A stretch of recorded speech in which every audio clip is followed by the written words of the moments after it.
कराची अरबा 13 मार्च 2024 सिंध ऐं बलूचिस्तान के मुख़्तलिफ़ शहर में बरसात रिकॉर्ड कई वई है। बलूचिस्तान में धारदार हादसनि दौरान 9 ॼणा फौत थी विया। सखर, खैरपुर ऐं जकमाबाद समेत सिंध के केतिरनि ई शहरनि में बरसात सबबि शहरी बिजली खां महरूम थी विया आहिनि। जिड़त लाड़काने में तेज़ हवाउनि सां बरसात पवण सबबि केतिरा ई वण किरी पिया। होॾां बलूचिस्तान के गादीवारी शहर समेत मुख़्तलिफ़ ज़िलनि में बरसात दौरान पेश ईंदड़ हादसनि में फौती जो अंग 9 ताईं पहुची वियो आहे।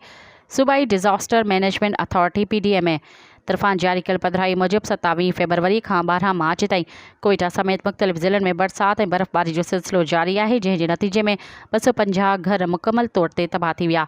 जिड़त 1040 खे जुज़वी नुक़सान पहुतो। बरसात ऐं बर्फ़बारी जे नतीजे में कोयटा, खारान, केच, बारखां, चमन ऐं पुशीन समेत मुख़्तलिफ़ ज़िलनि में छितूं किरण समेत ॿियनि वाक़िअनि में 9 ॼणा फौत थी विया।